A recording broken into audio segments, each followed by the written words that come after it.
أعوذ بالله من الشيطان الرجيم. بسم الله الرحمن الرحيم. الحمد لله، الصلاة والسلام على رسول الله، ثم أما بعد. السلام عليكم ورحمة الله وبركاته. خب، کتاب ریاض الصالحین امام نووی رحمه الله در کتاب ریاض الصالحین زیر رقم 593 میگوید: وعن عائشة رضي الله عنها قالت، یعنی که از عایشه رضی الله عنها روایت است که گفت: كان لأبي بكر الصديق رضي الله عنه غلام يخرج له الخراج. میگه بود ابو بکر رضی الله عنه غلام، یعنی غلام داشت. حضرت ابو بکر رضی الله عنه غلام داشت که یخرج له الخراج، یعنی که برای حضرت عمر، برای حضرت ابوبکر خراج می آورد. یخرج له یعنی که می برآورد برای حضرت ابوبکر خراج را. خراج چی است؟ یک انسان غلام دارد، غلامش میگوید هر روز مثلا 50 سوم 100 سوم بیار ما رفته زیادی کار کردگیت از خودت، فهمو؟ مثلا هر روز خودت نمی قسم بیار دیگه، اختیار در خودت برا بگرده امروز تو بگیرم 50 سوم بیار بته. بعد او میره و کار میکنه، چند کار کرد و 50 سومش میاره میتید، زیادی کار کردگیش از خودش است. همین را میگن خراج، فهمو؟ پس حضرت ابوبکر رضی الله عنه غلامش همین طور گرداندگی بود. میگه و کان ابوبکر یاکل من خراجه، و حضرت ابوبکر رضی الله عنه از خراج همین غلامش میخورد، یعنی زندگیش با همین پیش میبرد. فجاء یوما، پس میگه آمد همون غلام روزه بشیء، یا آورد همون غلام روزه چیزی را، بیره ترجمه نمیکنیم، جاء را آورد میگیم. پس آورد همون غلام روزه چیزی را، یعنی اگه چیزی خوردنی آورد. فاکل منه ابوبکر، پس خورد میگه از همون چیزی آوردگی حضرت ابوبکر رضی الله عنه. حضرت ابوبکر از همون چیزی آوردگی همون غلام خوردک. فقال له الغلام، پس این غلام حضرت ابوبکر را گفت که تدری ما هذا، گفت تو میدونی این چی است؟ همون چیزی آوردگیش گفت که میدونی چی است؟ فقال ابوبکر، پس حضرت ابوبکر گفت و ما هو، یعنی چی است اون؟ قال كنت تكهنت لإنسان في الجاهلية وما أحسن الكهانة إلا أني خدعته. میگه كنت تكهنت لإنسان في الجاهلية، یعنی که بودم من فالبینی کردگی بودم، پیشگویی کردگی بودم برای انسان در زمان جاهلیت. در زمان جاهلیت کسی در فالبینی کرده بوده است. میگه و ما احسن الکهانت الا انی خدعته، و من فالبینی یا پیشگویی کردن نمیتوانستم یا خوب پیشگویی کننده نبودم، الا انی خدعته، مگر اینکه من اون انسان را فریب دادم. یعنی مقصدم 4 سوم کندم بود و فریبش دادم و گفتم که من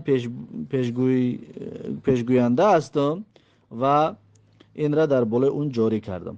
فلق، یعنی پس میگه او امروز با من ملاقات کرد، یعنی پس ایامو زمان جاهلیت دیگر بگم سوما نداده بود حقی کار ما، اکنون نو دادگ ما. فاعطانی بذلك هذا الذي اکلت منه، پس داد من را بذلك، یعنی برای همون کاری کردگیم، در مقابل همون پیشگویی کردگیم، هذا الذي اکلت منه، همین چیزی را که تو خوردی، یعنی همین چیزی خوردگیت بگیم نتیجه کاری همون پیشگویی کردگیم است.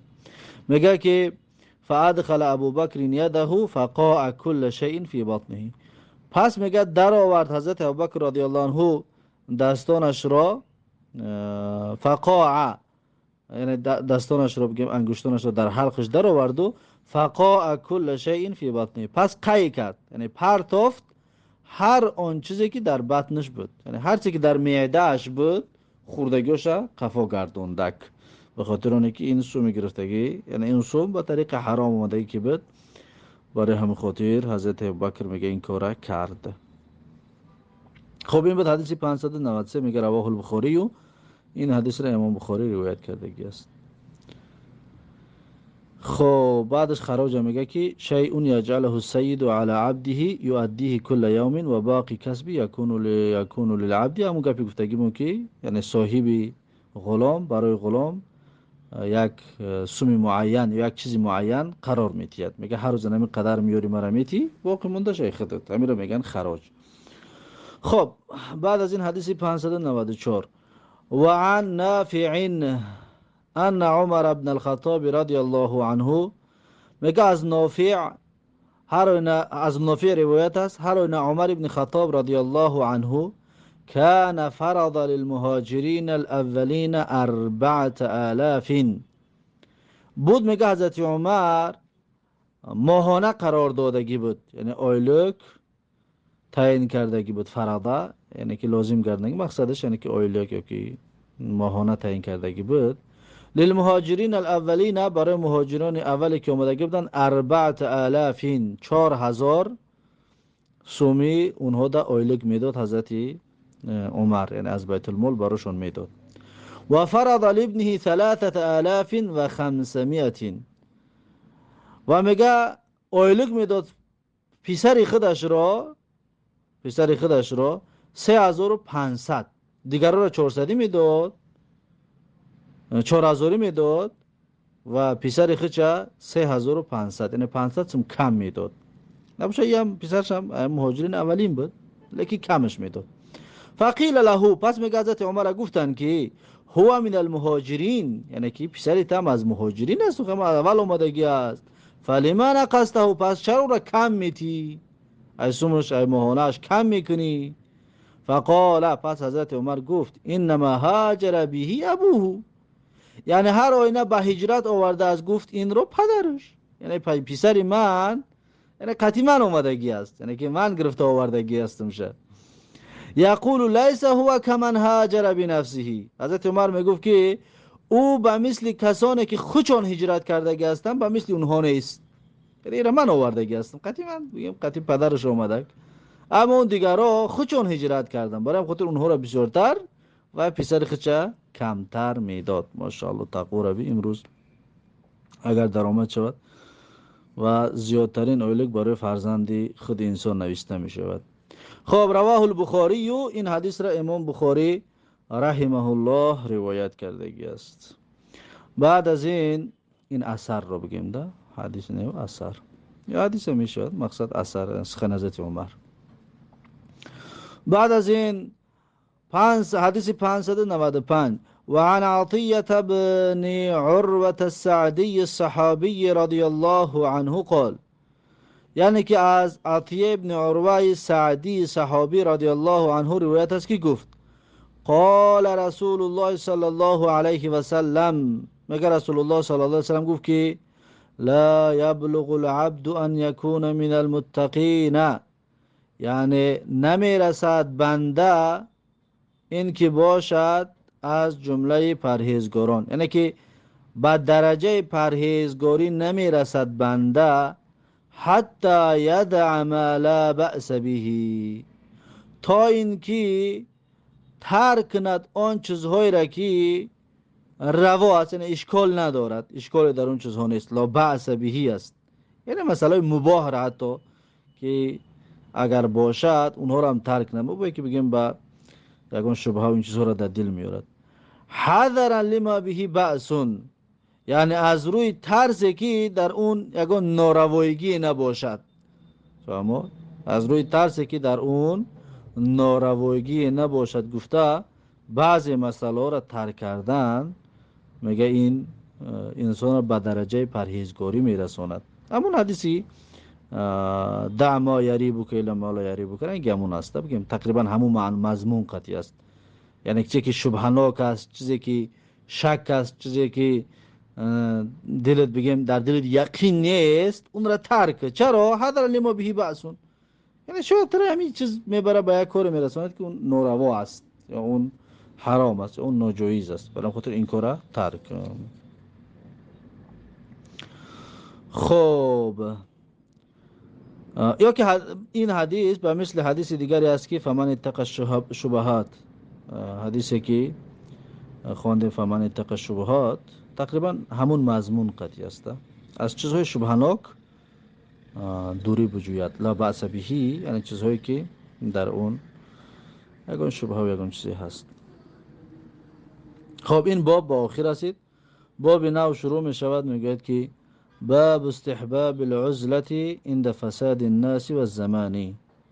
باب در مسئله دور شدن و دوری جستن در وقتی که مردم فاسد می شود، زمانه فاسد می شود، عزله کردن یعنی که کنارجویی بگیم، پرهیزگار شده و که بر آمدن و بگیم یک طرف از مردم جدا شدن.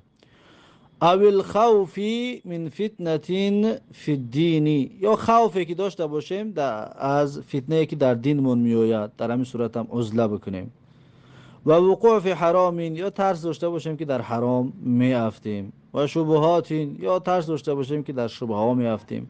و نحوی ها به مثل همینا زمانه که شد، پس مستحب است که عزله کنیم، مستحب است که کنارگیری کرده که ها ببریم، یا که جایی بریم که از همین ها دور باشه.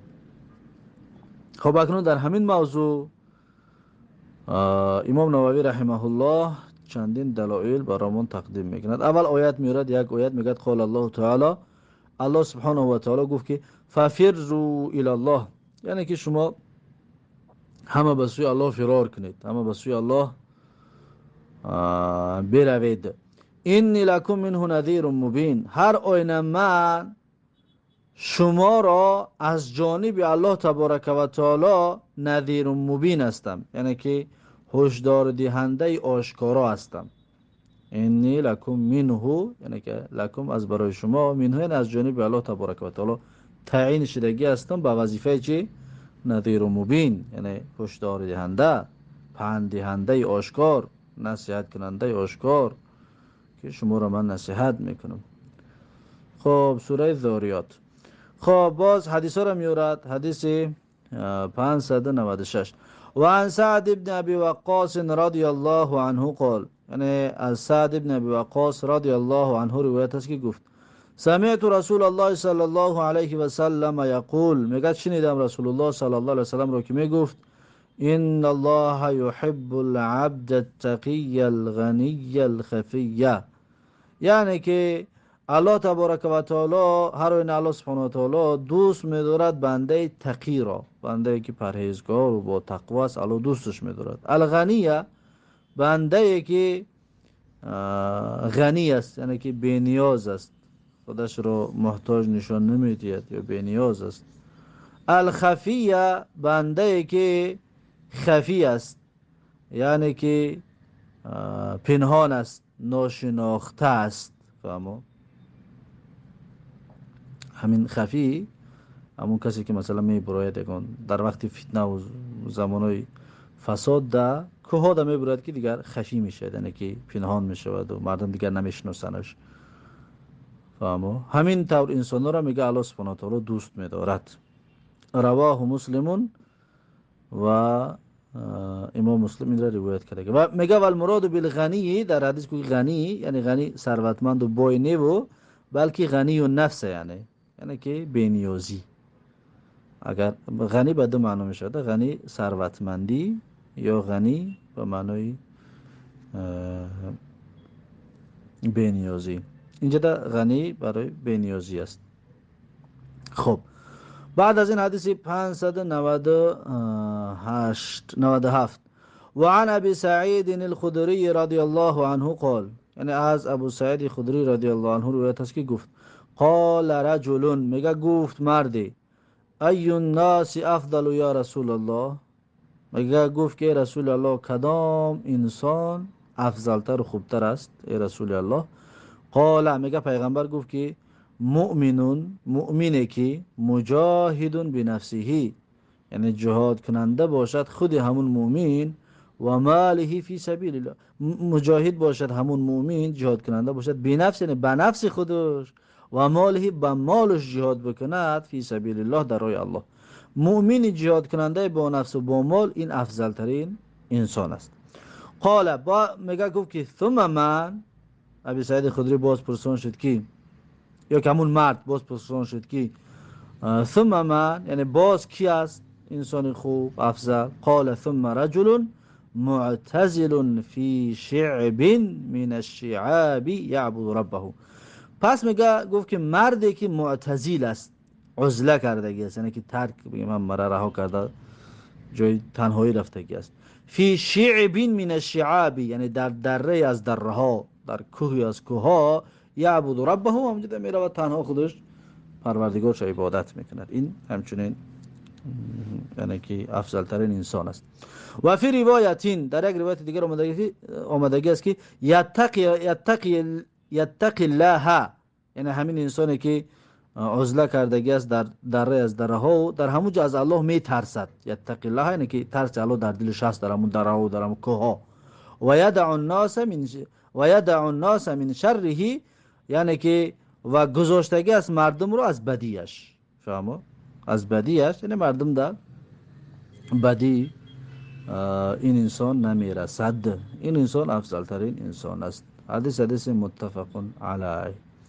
بعد از این حدیث 598 و عنه قال، این از ابو سعید خدری رضی الله عنه روایت است که گفت قال رسول الله صلی الله علیه و سلم، میگه رسول الله صلی الله علیه و سلم گفت که یوشک ان یکون خیر مال المسلم غنم. یوشکو یعنی نزدیک است یا به نزدیکی، ان یکون خیر مال المسلم غنم، یعنی که بهترین ثروت مسلمان گوسفند می شود. به نزدیکی رسول الله گفت بهترین دارایی و ثروت انسان گوسفند می شود. غنمون گوسفند، یعنی یتبع بها شعف الجبال، یعنی که یتبع بها یعنی به دنبال گوسفندانش می رود، شعف الجبال یعنی به بالاهای کوه ها، یعنی گوسفنداش می گیرد می رود بالای کوه. و مواقع القطری و جایهای بارش و باران، بگن کوههای سلقین و کوههای علفزار می رود. و مواقع جایهایی که قطر هستند، یعنی باران می بردگی جایها است. یفر بدینه من الفتنی، یعنی که این انسان میگریزد با دینش، بدینهی با دینش میگه که میگریزد از برای حفظ کردنی دینش از فتنه ها، تا دینش حفظ کنه، دینش نگاه بداره از فتنه هایی که است. یعنی گوسفندا را میگیره که میبرد و وقت از فتنه ها دور میکند. خب همین گفت همین طور زمان میشود که نه بهترین زمان گوسفنداری چوپانی. رواه البخاری، و این حدیث را امام بخاری روایت کرده است. شعف الجبال اعلاها، شعف الجبال یعنی که قله های کوه یا که بالای کوه. بعد از این حدیث 599 و عن ابی هریره رضی الله عنه عن النبی صلی الله علیه و سلم قال، از ابو هریره رضی الله عنه روایت است از پیغمبر صلی الله علیه و سلم که گفت ما بعث الله نبیا الا رعى الغنم، یعنی که نفرستاده است الله سبحانه و تعالی پیغمبری را مگر این که چوپانی کردگی است. رعى الغنم یعنی چوپانی کردگی است. همه پیغمبران چوپانی کردگی هستند.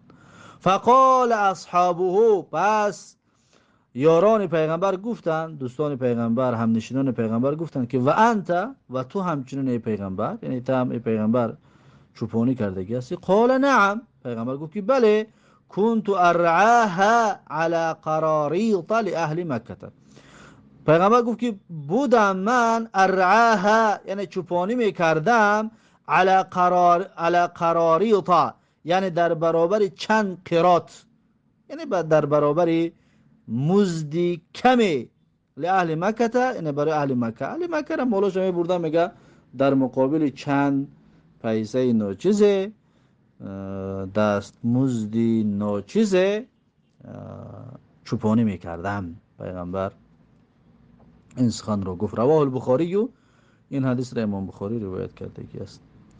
بعد از این حدیث 600 و عنه، یعنی از ابو هریره رضی الله عنه روایت است، عن رسول الله صلی الله علیه و سلم انه قال، از رسول الله صلی الله علیه و سلم روایت کرده میگه که هر پیغمبر گفت، رسول الله صلی الله علیه و سلم گفت که من خیر معاش الناس لهم رجل ممسك عنان فرسه فی سبیل الله من خیر معاش الناس، یعنی که یکی از بهترین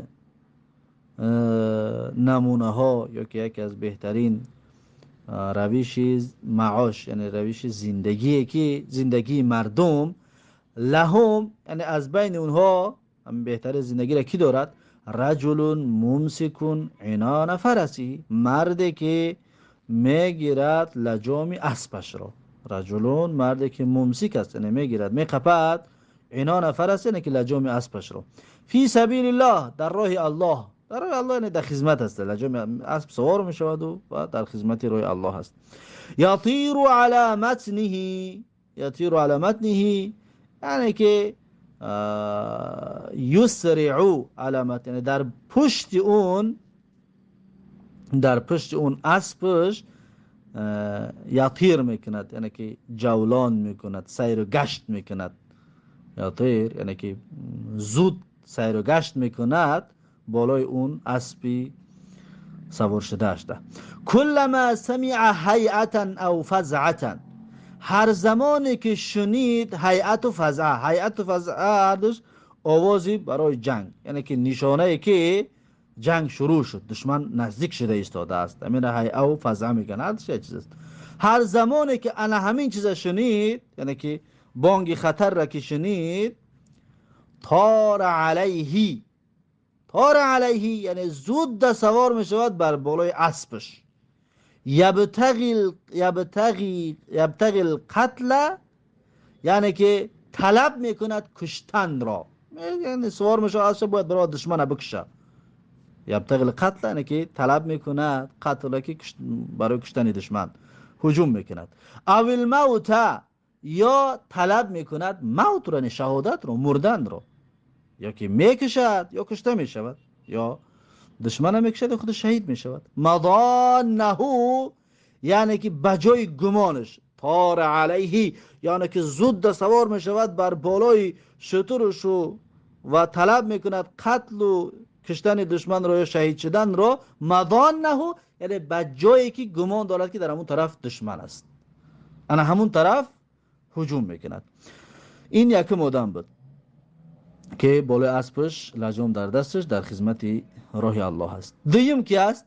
او رجل فی غنیمتین، یا مردی که در بین چندی از گوسفندها هست. غنیمه جمعی تصغیر غنم است، یعنی که چند گوسفندچه دارد. فی رأسی شعفتی من هذه شعفی، شعفتین من هذه شعفی، یعنی در بالای کوه از انا همین کوه، یعنی در قله از قله های کوه. او بطنی وادین من هذه الاودیتی، یا در بطنی دره از همین دره ها، یعنی در عمق و در چقری دره از همین دره ها. همین مرد میستد و چکار میکند؟ یقیم الصلاة، نمازش بر پا میدارد. و یوتی الزکاة، زکاتش در همونجا میدهد. و یعبد ربه، پروردگارش عبادت میکند. حتی یأتیه الیقین، تا اینکه یقین به او فرا رسد، یعنی مرگ. تا زمان مرگ به او فرا رسیدن اون انسان این عملها را انجام میدهد. لیس من الناس الا فی خیر، یعنی لیس من الناس یعنی این انسان نیست در بین مردم الا فی خیر، مگر در کاری خیر. کاری خیر شد با مردم است، همراه مردم است، اما در این در غیر این با مردم نیست، یعنی ترک مردم میکند. پس این هم یعنی که از بهترین نمونه های زندگی هست. رواه مسلم، این حدیث امام مسلم روایت کرده است. اما این حدیث ها به طریق مطلق نیست که ما بگیم هر زمان شد کوی بخوریم که ها بریم به تنهایی و مرا ترک نمیگیم، نه که خلاص که ما مرا ترک، نه. در حالتی که فتنه زیاد شود، گپ من نگذرد، در حالتی که فایده ما به مردم نیست، فهمو، اما اگر ذره ما فایده رسونده بتونیم، ذره ما بتونیم که مردم دعوت کنیم، مردم راهنمایی بکنیم، در این صورت رفتن ترک کردن مردم حرام است، جایز نیست که عزله بکنی، عزله کردن جایز نیست. و اما در حالتی که هیچ فایده نباشد و می ترسی که خود در فتنه می افتی، در همین صورت بعد میتونی که عزله بکنی. فهمو. خب این باب هم با همین با آخر رسید. خب درس امروزمون این. بارک الله فیکم و جزاکم الله خیرا و تو درس آینده الله حافظ و مددگار. سلام علیکم و رحمت الله و برکاته.